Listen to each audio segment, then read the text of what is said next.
so lucky tonight, and I'm giving you the show that you want. Yikes. Hello everyone, welcome back to my channel. My name is Jalen, and today I have a book haul for you. So I'm filming in a new area, and I'm still like afraid of my Blue Yeti microphone. I'm really just hoping that this is working right now, so if this does not record, I'm going to cry. So I guess we'll see. Yeah, I'm still playing with like my microphone settings. I hope it sounds good for you all. Yeah, anyways, so I don't have a drink. Hold on. What have I not shown you all? Baby. I have a beverage for you all. It is a Golden Road Brewing Fruit Cart Hard Seltzer. You can't tell I'm into these hard seltzers lately. Really like them. This one is a 4%, 105 calorie watermelon hard seltzer. They make like the Mango Cart beers you probably have seen. I think they're based out of California, but I really like Golden Road. I think if you like a fruity beer, kind of like an entry-level beer situation, it's not too like hoppy or bitter, these are good. So yeah, I like this flavor. The watermelon one's good. Yeah, my local store had these on sale for like $4 for a 12-pack, and I was like, yes please, sign me up. But yeah, so I will drink that while I show all these books. So I was talking to my friends earlier about how to do book hauls because I haven't done one in a while. In like around Christmas time, I was dropping some coin on some books. I had some gift cards. My local bookstore was running like a 25% off sale for like 2 days or something around like Black Friday. I tend to just buy a lot of books. I shop on like Book Outlet or buy used copies, and so it's not always just buying like the new releases and stuff, but I try to be smart about it. I sometimes like trade in my old books, like I showed in my last vlog, and use that credit to buy new stuff. And so this is a lot of books. It's not everything that I've purchased, I don't think. I was trying to remember like since my last haul what I've purchased, and this is definitely not all of it. But these are like the most recent ones, one I'm most excited about, and so yeah, I hope you get a feel for what I've purchased lately. And this does not have any like galleys or proofs or anything in here. These are all books that I've purchased. So extra layer of fun to this. So yeah, let's get into the haul. I have these completely at random, so let's see what happens. First, I have Girlhood by Melissa Febos. I bought this because I saw tons of rave reviews on this website that I go on. It's called bookmarks.reviews. And I think it's put on by LitHub, the website, and had tons of rave reviews. I saw a ton of early advance praise from Carmen Maria Machado, Melissa Broder, Jamie Attenberg, Stephanie Danler. And so I am a sucker for a blurb. I will buy a book based on a blurb alone. Like, I'm crazy like that. But I think this is about like queer identity and essays on womanhood and girlhood. And yeah, it sounds really good. I'm excited for it.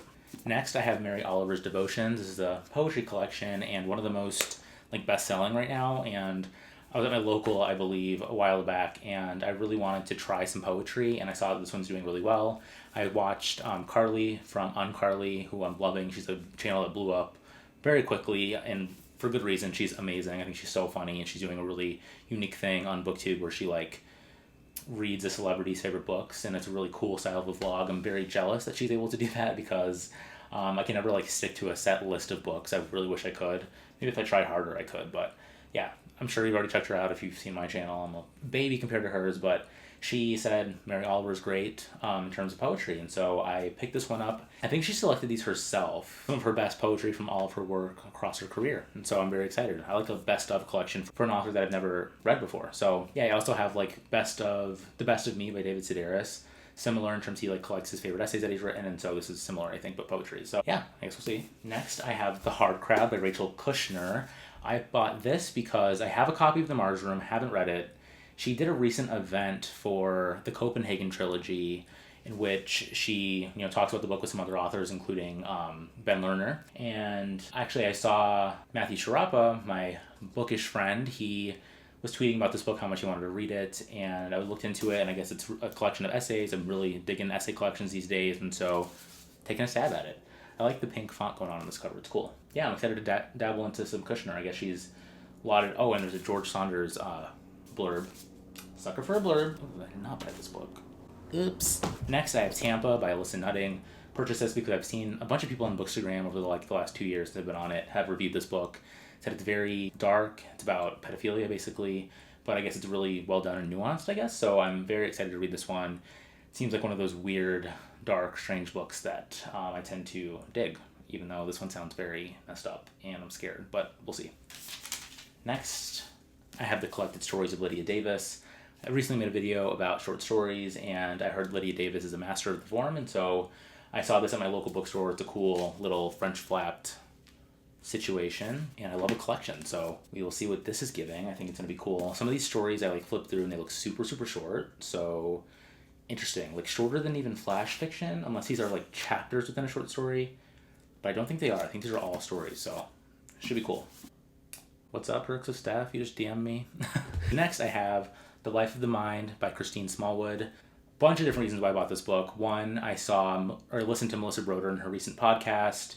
She was going over books that she was excited about, and she read this book. She blurbed it, and she was like, this is one I actually really liked. It's really good and dark, I think she said. And then I saw Gian Tolentino did a review of this in the New Yorker. If you watch my channel, you know I stan Tolentino. Then CJ got an e-galley of this, read it, loved it. Then Rebecca Eats Books, raved about it. Glad I bought it. I'm going to read this very soon. Hyped. Sounds like a very Jalen book in terms of, what did CJ call it? DWF, Dark Wandering Woman or something. Next, Minor Feelings by Cathy Parkong. I saw this on a bunch of best of lists. I know like Alex from the Page One really loved this one. I saw a bunch of friends on Bookstagram post about this one. It's supposed to be really excellent essays about living as an Asian American in the United States, of course. And yeah, high praise from Alexander Chee, Mira Jacob, Maggie Nelson. So I'm very, very hyped for this one. I think it's going to be really solid as a collection, and I want to read it very badly. Next, this is a classic Jalen spontaneous purchase. This is The Performance by Claire Thomas. Bought this one purely because of Riverhead Books. Love them. I always buy their books. I feel like I have most of what they've released recently, which is crazy. But if it's Riverhead and it has a pretty cover, I love this cover. It's very cool. I'm gonna buy it. I didn't really know too much about it. I think it's about like 3 women that are watching a play and like their mind spaces, and I don't know. Riverhead always puts out slappening, so I'm excited. Empire of Pain by Patrick Radden Keefe. Talked about this in my last vlog, I believe. And this is about basically OxyContin, and Patrick Radden Keefe kind of dissects the family and what kind of established the opioid crisis, and yeah, I'm very excited to read it. It seems like a pretty hefty nonfiction book, which isn't my usual thing, but I like to mix up a little bit on my channel. Recently I read Shakespeare in a Divided America, which is a nonfiction book that I really enjoyed, and so I want to keep trying to intentionally put nonfiction into my constant rotations, because sometimes I tend to just rely on my fiction, which is my comfort zone, but very, very excited for this. I've heard really good things about Keefe, so hyped. Next, I have Asylum Road by Olivia Sudjic. Hannah from Let's Talk About Books Baby put me onto this one. She was reading it in the group chat. She said, Jalen and Grace, you need to read this. I think it's about like a couple that's taking a road trip in the rain, and there's like a fraught relationship, I think. So yeah, sold. Hannah tells me to buy it. I buy it. Hi, Han. Next, I have Sorrow and Bliss by Meg Mason. This one came on my radar from Robbie from Moby.fict on Bookstagram, and his podcast that I've been on a bunch. He posts about this book, and then my friend Hunter from Shelf by Shelf on Instagram, he also talked about it and loved it. And this is another depressed wandering woman read. This is another novel about a woman who is suffering from depression, I believe. And yeah, you know me, sign me up. Also the Ann Patchett blurb, love Ann Patchett. I trust her. Yeah, and this cover's giving me so much like Sally Rooney vibes, like Normal People, Conversations with Friends. Is this not like the most Sally Rooney cover you've seen? Wild, but hopefully it lives up to that too, because I love some Rooney. Next, I have The Last House on Needless Street by Catriona Ward. This comes out in the US, I think in like September, but it's already out in the UK, and my friend Grace from GK Reads, she really liked this book, and for like a literary thriller recommendation, she recommended it to me. Stephen King blurb, wild, tons of blurbs on here from like a lot of heavy hitter thriller and horror writers. So yeah, I think like over the past couple of months of my booktube career, I haven't really read too many thrillers and horror novels. I've been put off by a couple, but I would like to get that back into my rotation as well. I have always been a little bit like of a horror head growing up, and so I want to be a little bit more focused on adding some horror into my constant rotation. I've been really focused on literary fiction. So hype for this. I hope this gets me back into the genre, because I really miss it. It's really fun to just like, get cozy with a thriller. There's like, it's some of my favorite reading experiences growing up were having that, unputdownable feel that thrillers tend to have. And so very excited. Next, again, I have My Year Abroad by Chang-Rae Lee. This is another one of those love the cover, Riverhead Books. Saw tons of friends talking about this, including Hunter from Shelf by Shelf, Matthew Sharapa. Had to pick it up from that alone. I'm really excited. This is a pretty big book. I feel like Riverhead always publishes like smaller hardcovers, but don't know too much about the story, but I'm very excited to read it. That's why I bought it. Clarice Lispector, The Hour of the Star. I bought this completely on a whim, saw the cover, I was like, whoa, what is this? I love the stars, no words, portrait. And then I saw who it was, and I've been like, oh shit, I want to read Clarice Lispector. So I bought it. It's from New Directions Books, which I really love their stuff. They always publish awesome stuff, but also have great covers, and This is a hardcover from them. This is a centennial edition of this book. So it'll be my first Lispector. I think this is her last book, if I remember correctly. And so it's a slim one. I think I just saw Rebecca Eats Books reviewed this one and she really liked it. So sure it'll slap. Next, I have The Need by Helen Phillips. Hold up. This one has been on my radar for quite a while now. Last year, I remember like the black cover had drawn me in. And then I saw it was like a sci-fi-ish, like weird thriller-y novel that got praise from the likes of Emily St. John Mandel. I think Laura Vandenberg, who... You know I stan. Yeah, I could be wrong. Sorry. Might be lying there. But this one's supposed to be really weird about like a home invasion or something, but then, and like a mother with 2 kids, and then it just kind of like spirals from there and it's supposed to be really out there and wacky, but really good. So I've seen some mixed reviews of this one, but it does sound like right up my alley. So yeah, that's to come. Next, I have Ghost Wall by Sarah Moss. This one I purchased because I really like Summer Water that I had a proof of and I reviewed earlier this year. And Hannah and Grace, they both said that Ghost Wall slaps. I think they said even more than Summer Water. So I found a used copy at my local bookstore. Love the cover. Sweet FSG cover. They always kill it. So another slim little thrilling, menacing book that I'm excited for. Next I have Brood by Jackie Polzin. Bought this one because Matthew Sharapa posted about it. Loved the cover. Looked it up. This one, I think it's about like a lonely-ish woman that's growing or caring for 4 chickens. And it's supposed to be kind of like an interesting reflection on grief and stuff. So you know me, that's right up my alley. And Matthew Sharapa loved it. I saw some other bookstagrammers love it. Cute little hardcover, which I love. Publishers, if you're watching this, put your books in tiny hardcover, and I'm like much more likely to buy them, even if I don't know what it's about. So no one's watching this for that reason, but just had to say it. Next, I have The Twilight Zone by Nona Fernandez. This is out from Grey Wolf Press, who I really love. And so this one is about, as a blurb from Fernando Melchor, author of Hurricane Season, which I adore. Always talk about it on my channel. So if I recall correctly, this one is about a Chilean dictator that I think is like a blend of fiction and nonfiction. It sounded really good. I love this cover. And it's translated by Natasha Wimmer. Want to include that there. But yeah, I'm excited for this. I really like these kind of like blend of like investigative journalism fiction books, like Dead Girls by Salva Amata. Another one I really like, so hyped. Next I have Tokyo Ueno Station by Miri. I don't know who translated it. Let me see. Translated by Morgan Giles. And this one won the National Book Award. It's a tiny little Riverhead Books hardcover. I love this cover. I was showing my partner this, like on my phone or something. I was like, what do you think of this cover? And he was like obsessed with it. And so I purchased it for a cover alone, plus won a book award, plus Riverhead. So that's why I bought that one. I'm excited for it. Let me know if you've read this one. I've seen this one around a lot, and I'm excited to see. Oh, and it has a Brian Washington blurb. Sucker for a blurb. Next, I have the Cusk books. So I have Transit, Kudos, Coventry. Very excited. So Transit and Kudos are the second and third in the Outline trilogy. I had been like 3 paragraphs into Outline, and I was like, yup, let me go snag these because it slaps. And then I also got Coventry essay collection that I saw Brandon Taylor on Twitter was talking about a couple months ago and how he loved it. And I know there's like an essay in here about Never Let Me Go by Kazuo Ishiguro. And I want to see her voice in a nonfiction format because I think her writing is so good. I'm just so excited to get Alda Cusk into my life because I think she's excellent. And I had to own these just for the covers alone. I love a nice little set. So yeah, I feel like fiction that I read is often just like standalones, but I love when there's, a series or like a collection that I can, gather. So love these. Next, I have Verge by Lydia Yuknevich, and this is a Riverhead cover purchase. It's the theme of this video, apparently. But I had been eyeing this one last year because it's a story collection that seems pretty weird. Out from Riverhead, I was already kind of like wanting to buy it, and then it came out in paperback, which means it's cheaper, and so I bought it. Hyped. Next, I love this cover so much. I have Blueberries by Elena Savage, Essays Concerning Understanding. To keep it pretty brief here, I bought this because CJ, Hannah, Rebecca, I feel like there's more people. The people whose opinion I trust wholeheartedly, they all recommended this. It's supposed to be just, very dark and depressing, but excellent essays. And I think this is her first book, Elena Savage, and this cover from the UK, like, banger.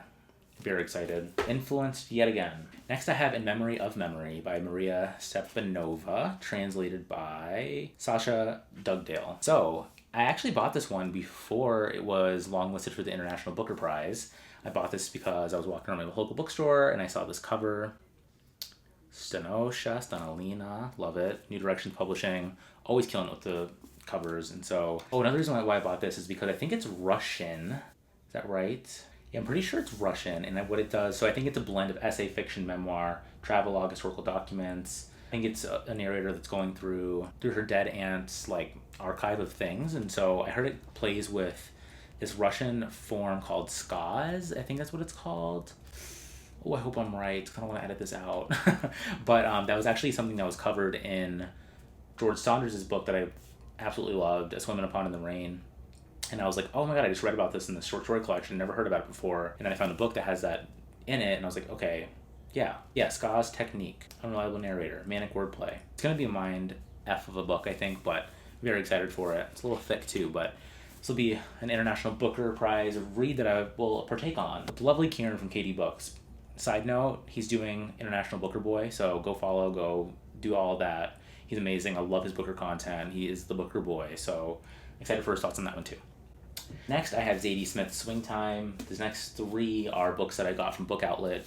They often sell books for like $3 to $8. The only thing is they have a dot on the bottom, which is fine, but they're not used. They're just, I think, leftovers, basically, extras that have been produced. But sometimes they kind of come banged up. So not to call you out, Book Outlet, but yeah. So I got Swing Time by Zadie Smith. I want to read more of her. The only thing I've read by her is Intimations, which is her essay collection about COVID-19. So I'd like to read her work outside of that because I think we've had enough COVID for a while, but excited. Tons of people on here and everywhere love Zadie Smith. She's an icon, so hyped for that. Next, I have A Grace from J.K. Reid's Influence purchase from Book Outlet, and that is The Perfect Nanny by Layla Slimani, one of Grace's favorite authors. I think she's a literary thriller author, so I saw this one, put it in my cart, bought it. Don't know what it's about. I think it's a weird nanny, maybe? I'm excited. Okay, 2 more. Next, I have Your House Will Pay by Steph Cha. This is another Book Outlet pick that I bought on a whim. I follow Steph Cha on Twitter, and I saw some hype for this like a year ago, and I don't know what it's about, but I heard it's like a literary thriller, page-turning, good book. So, bought it. Guess we'll see. This is a cool cover, too. I like this one. Last but not least, I have My Broken Language by Chiara Alegria Hudes. This one came onto my radar because of Hannah. She absolutely adores this book. I remember her posting in her stories, like, everyone needs to read this book, add it to your TBR. And it follows Hudes. It's her memoir and about her growing up in Philadelphia as a Puerto Rican woman. And I myself am Puerto Rican, and so I told my dad that this book was on my radar. I told him like the weekend before it came out, and he was so excited for me to read it because he grew up in just outside of Boston. He's Puerto Rican, and so I wanted to see kind of like the ties between what he's told me growing up in this book and just learn more about Puerto Rican heritage. So I'm very excited for this. I think it's going to be awesome. She won the Pulitzer Prize. She's a playwright. I mean, it just sounds phenomenal. So yeah, that about does it for the haul, I think. I'm like looking up my shelves that are currently a complete disaster for any other books that I need to like show you that I bought recently. I think I got them all. Eek. Whatever. I mean, that was a lot of books. I think we're good on books for now. But yeah, so I hope you like this haul. Love the trends that I've discovered in talking about these books. I buy books based on book friend recommendations, covers, publishers, and blurbs. Often without knowing too much about the plots. I mean, like in the moment, I'll like look at the plot and it sounds good, but then it'll just go out my brain. So, yeah, I rely on my friends and publisher credibility to buy my books, which is, kind of steered me in the right direction, I think. I feel like I'm pretty like educated in my purchasing. I don't often buy 2-star reads, I guess, so that's good. I think I'm going to do separate videos for like galleys and NetGalley proofs that I receive, and then keep book hauls for just books that I purchase. Let me know if you like that format. If you don't care, totally get that too. But yeah, until next time, cheers.